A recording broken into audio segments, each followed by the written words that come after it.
Final Fantasy VI as it was originally released in Japan, or Final Fantasy III as it was originally titled here in the States, is often credited as being one of the greatest JRPGs of all time.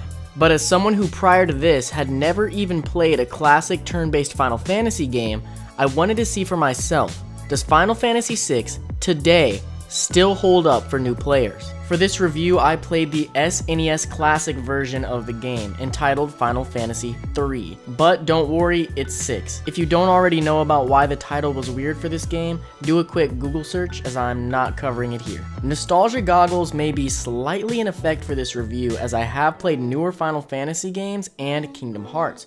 But for the most part, nostalgia shouldn't be having an effect on my opinion on this game at all. When I started Final Fantasy VI, I really had no idea what to expect.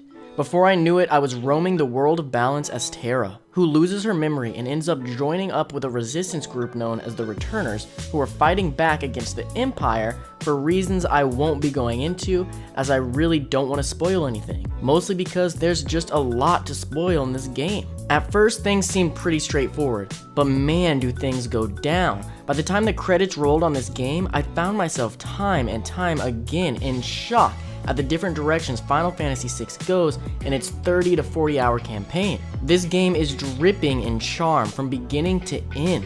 They even managed to throw in quite a bit of comedy, though some of it didn't quite hit with me and some of the dialogue can be a bit cheesy at times. Enough did that I never once wished it wasn't there. Even with some cheesy dialogue, the game explores very deep and adult themes, things like war, death, betrayal, and even suicide. This game managed to genuinely surprise me multiple times with its world building and first-class character development, especially on Kefka, who is now one of my favorite villains of all time. At the end of the day, I couldn't believe a 20-year-old game could affect me in the way that this game has managed to. Once you boot it up and get through the opening cutscene, the game wastes no time throwing you right in. As someone who had never played this type of Final Fantasy game in the past, it did take me a minute to get used to the active turn-based combat system Final Fantasy VI uses. That being said, once I did get used to it, and went in the menu and upped the battle speed to as fast as possible, which is still pretty slow, I found it to be a surprisingly deep and engaging battle system. One of the best things about Final Fantasy VI is the staggering amount of characters who can join your party, and how each of those characters is in some way unique in combat.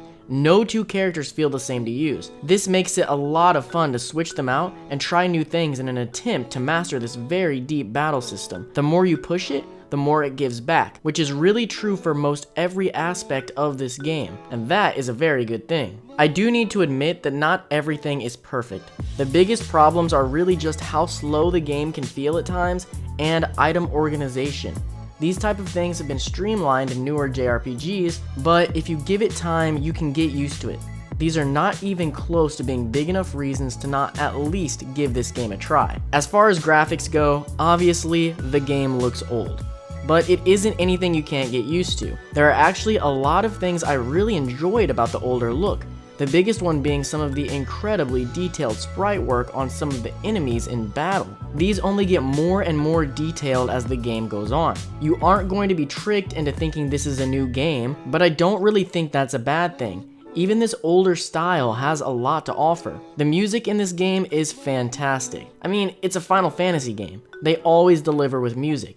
Some of it will get repetitive, but it's good enough that, for me at least, it never got annoying. I do want to recommend looking for a guide online to use as you play the game. This is partly because at times the game isn't always very intuitive. I found myself multiple times being unsure what exactly I was supposed to do next, which can be fun, but if you're trying to get the story and not run around doing random battles over and over and over until you figure it out, you may need a guide. The other reason I recommend a guide is that there's just a ton of things that you can very easily miss. There are a lot of optional things that I'm very glad I got to do, which really helped add to the world building that I would have missed without a guide. The game is totally doable without a guide, but I personally recommend one. Gameplay gets a 9 out of 10. It's almost perfect. My only real problem with it being how slow and unintuitive it can be at times.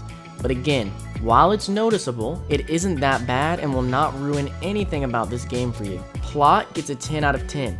The plot of this game is fantastic. I don't want to say more and spoil it, you're just gonna have to trust me. Go in expecting a deep and rewarding story and you won't be disappointed. Graphics get a 10 out of 10. Yes, it looks old, but it's an old game. This never stopped me from understanding what something was or hindered my experience in any way.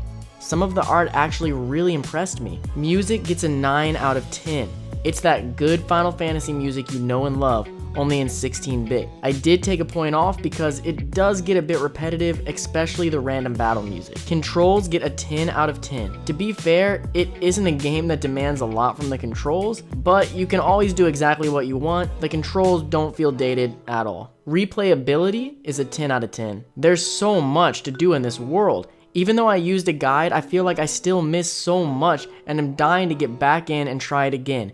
Everything about this game makes you just want to play it again and again. At the end of the day, over 20 years later, I truly feel this game can still be considered as one of the greatest JRPGs of all time. Everything from the music, to the battle system, to the plot holds up. For those reasons, I'm walking away from Final Fantasy VI confident in saying it is absolutely timeless. Even in 100 years, I feel there will be something about this game that makes it worth experiencing. As far as how to play it, you have a few options. The best being either playing it on an SNES, or if you can get your hands on one, an SNES Classic. There's also a Game Boy Advance version that people swear by. From what I've read, the PS1 version is good, but has bad load times. The only other options that I can find are Steam and the cell phone version. From doing some reading online, these versions look to be fine to play, but they totally changed the graphics, getting rid of the pixel art for a newer look, which most people seem to hate. But if you can handle the change in art, this looks to be the easiest way to play it without much stress.